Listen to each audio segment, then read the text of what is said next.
सुमा की नई सहेली। प्रिया किचन में चाय बना रही होती है और सुमन ड्राइंग रूम में बैठकर मजे से टीवी देख रही होती है। तभी दरवाजे की घंटी बजती है। प्रिया, जरा देखना तो कौन आया है। देखती हूँ मम्मी जी। प्रिया दरवाजा खोलती है तो सामने पड़ोस वाली विमला आंटी खड़ी होती है। नमस्ते आंटी जी, कैसी हैं आप? मैं तो बिल्कुल ठीक हूँ बेटा, पर तेरी सास को क्या हुआ है? आजकल कहीं दिखती ही नहीं है। जब देखो तब टीवी के आगे जमी रहती है। अंदर तो आइए आंटी। अरे ओ दीपक की अम्मा, कहाँ हो? अरे विमला, आओ आओ, क्या बात है, बड़े दिन बाद याद आई तुम्हें मेरी। मैं तो हमेशा ही तुम्हें याद करती हूँ, पर तुम ही गायब रहती हो और आजकल तो बाहर भी नहीं आती जाती। तबीयत तो ठीक है ना तुम्हारी? अरे तबीयत को क्या होना है, इस उम्र में तो कुछ ना कुछ लगा ही रहता है। मेरी छोड़ो, तुम ये बताओ कि क्या चल रहा है गली मोहल्ले में। तुम गली मोहल्ले की छोड़ो, चल तो तुम्हारे पड़ोस में रहा है। तुम्हारी नई सहेली आई है। मेरी कौन सी नई सहेली? मैं तो यहाँ बस तुमसे बातचीत कर लेती हूँ या फिर बाजू वाली शर्मा की बहू से दो चार बातें कर लेती हूँ। इसीलिए तो कहा कि तेरी नई सहेली आई है। अब कोई पड़ोस में आया है तो बात तो होनी ही है। कम से कम इसी बहाने हमारा भी एक ग्रुप बन जाएगा। फिर सब मिलकर अपनी बहुओं की शिकायतें किया करेंगे। दोनों हंसने लगते हैं। तभी प्रिया चाय लेकर आती है और सामने टेबल पर रख देती है। दोनों चाय पीती हैं और बातें करते हैं। चलो मैं चलती हूँ, अब कल मिलते हैं। राम राम। अगले दिन प्रिया किचन में कुछ काम कर रही होती है और सुमन आराम से सोफे पर बैठकर मटर छिल रही होती है। तभी डोरबेल बजती है। प्रिया दरवाजा खोलती है तो सामने उनकी नई पड़ोसन खड़ी होती है। जी, आप कौन? मैंने पहचाना नहीं। नमस्ते बेटा, मैं शारदा, आपके बगल वाले घर में अभी 2-4 दिन पहले ही शिफ्ट हुए हैं। ओह अच्छा अच्छा अच्छा, नमस्ते आंटी, अंदर आइए ना आप। देखिए तो मम्मी जी, आज कौन आया है। इतना कहकर प्रिया किचन में चाय बनाने चली जाती है। नई पड़ोसन को घर पे देखकर सुमन थोड़ा हैरान हो जाती है। नमस्ते बहन जी, मैं शारदा, आपकी नई पड़ोसन। अच्छा अच्छा, आप हैं हमारी नई पड़ोसन। आइए आइए, और बताइए कैसी हैं आप? जी बिल्कुल ठीक हूँ। वो दरअसल घर पर छोटी सी पूजा रखवाई थी, बस उसी का प्रसाद देने चली आई। सोचा इसी बहाने नए पड़ोसियों से भी मुलाकात हो जाएगी। ये तो बहुत अच्छा सोचा आपने। सुमन प्रिया को आवाज लगाती है। अरे ओ बहू, जरा चाय पानी का तो आके पूछ लो।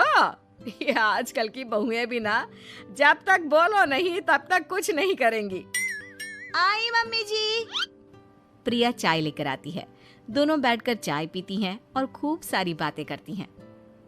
अच्छा बहन जी, अब मैं चलती हूँ, फिर मिलते हैं। अब तो आना जाना लगा ही रहेगा। शारदा के जाने के बाद प्रिया किचन से बाहर आती है। क्या बात है मम्मी जी, आप दोनों को देखकर तो लगा ही नहीं कि पहली बार मिल रही हो। आप दोनों तो बिल्कुल बिछड़ी हुई सहेलियों की तरह बातें कर रही थी। अरे जब दो औरतें मिल जाती है ना, तो बातें अपने आप ही निकल आती है। अब तू अपने काम पर ध्यान दे, बातों पे नहीं। ऐसे ही कुछ दिन बीत जाते हैं। अब सुमन और शारदा अच्छी सहेलियां बन गई होती हैं।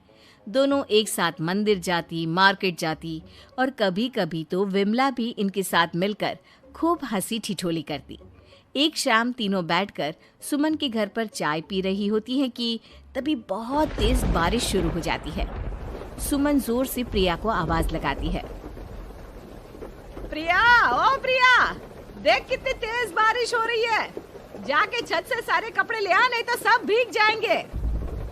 सुमन 2 बार आवाज लगाती है लेकिन प्रिया का कोई जवाब नहीं आता। शायद प्रिया कुछ काम कर रही है, इसीलिए कुछ जवाब नहीं दे रही। अरे काहे का काम, आराम फरमा रही होगी महारानी। तभी प्रिया बीमार हालत में अपने कमरे से बाहर निकलती है। हाँ मम्मी जी, क्या हुआ? मेरी तबीयत थोड़ी ठीक नहीं है ना, इसलिए आग लग गई। अरे सारे कपड़े भीग गए और तुझे सोने से फुर्सत नहीं है। सबके सामने सुमन के मुंह से ऐसी बातें सुनकर प्रिया उदास हो जाती है और छत से कपड़े उतारने चली जाती है। सुमन, ये क्या बात हुई? प्रिया ने बताया ना कि उसकी तबीयत ठीक नहीं, इसलिए उसकी आंख लग गई। तुम भी ना खामखा उसे सबके सामने सुना दिया। अरे आप नहीं जानती शारदा जी, कुछ बहुएं ना बहुत आलसी होती है, घर का एक काम नहीं करना चाहती। ऐसा नहीं है सुमन, तुम्हारी बहू तो बहुत प्यारी है, तुम्हारी सारी बात भी तो मानती है। हाँ सुमन, तुम प्रिया के बारे में ऐसा क्यों सोचती हो? मेरी भी दो बहुएं हैं, लेकिन मैं उन्हें अपनी बेटियों की तरह रखती हूँ। आखिर वो भी तो किसी की बेटियां ही है ना। और अगर तुम ऐसा ही व्यवहार करोगी तो एक दिन प्रिया भी तुम्हारे साथ ऐसा ही बर्ताव करेगी। शारदा और विमला की बातें सुनकर सुमन की तो बोलती बंद हो जाती है। वहीं प्रिया भी बाहर से सारी बातें सुन रही होती है। अरे मैं कोई उसकी दुश्मन थोड़ी ना हूँ, मैं भी उसकी माँ हूँ, लेकिन कभी कभी सास बनना पड़ता है, नहीं तो बहुएं हाथ से निकल जाती है। देखो सुमन, ये सब सोच का फर्क है। अगर तुम ये सोचोगी तो कभी प्रिया को अपनी बेटी नहीं बना पाओगी। इतना कहकर शारदा और विमला वहां से चली जाती हैं और सुमन अकेले बैठकर उनकी बातें सोचने लगती है। अगले दिन प्रिया और दीपक अपने कमरे में बैठकर बात कर रहे होते हैं और सुमन उनके कमरे के बाहर कुछ काम कर रही होती है और उन दोनों की बातें सुन लेती है। दीपक, तुम्हें पता है हमारे पड़ोस में जो शारदा आंटी है ना, बहुत अच्छी हैं। अच्छा, ऐसा क्या हो गया जो तुम्हें वो इतनी अच्छी लगने लग गई? कुछ खास नहीं, बस कल जब मम्मी जी मुझे सबके सामने सुना रही थी तो शारदा आंटी ने मेरा साथ दिया। मैं तो सच में हैरान ही रह गई थी जब उन्होंने मम्मी जी को मुझसे ऐसा बर्ताव करने के लिए मना किया। अच्छा, फिर क्या हुआ?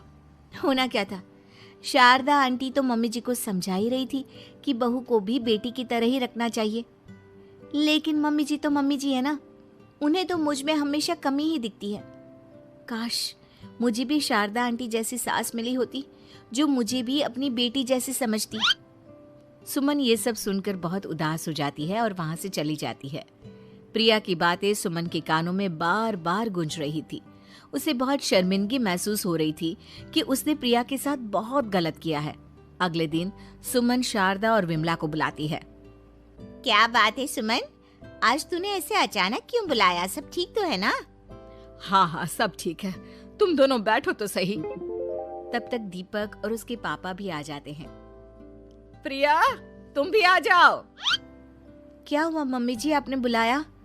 हाँ प्रिया बेटा, मैं आज सबके सामने तुमसे माफी मांगना चाहती हूँ। मैंने आज तक तुम्हारे साथ बहुत बुरा व्यवहार किया है, लेकिन तुमने कभी भी मेरे साथ बुरा बर्ताव नहीं किया। मुझे अपनी गलती का एहसास हो गया है, हो सके तो मुझे माफ कर देना। प्रिया अपनी सास की बातें सुनकर हैरान हो जाती है। उसकी आंखों में आंसू आ जाते हैं। प्लीज मम्मी जी, आप मुझसे माफी मत मांगिए, मैं भी आपकी बेटी ही हूँ। वैसे एक थैंक यू तो मेरी नई सहेली को भी बनता है, जिसकी वजह से मुझे मेरी गलती का एहसास हुआ। शारदा बहन, आपका बहुत बहुत शुक्रिया जो आपने मेरी आंखें खोल दी। अरे क्या सुमन, तुम भी ना। तो फिर इसी बात पर चाय और पकोड़े हो जाए। हाँ, सुमा की नई सहेली। उम्मीद है कि आपको हमारी ये कहानी पसंद आई होगी। कृपया हमारे चैनल को सब्सक्राइब करें और सभी अपडेट्स के लिए बेल आइकन जरूर दबाएं। और हाँ, वीडियो लाइक और शेयर करना मत भूलिएगा। Bye bye. दोस्तों, हमें उम्मीद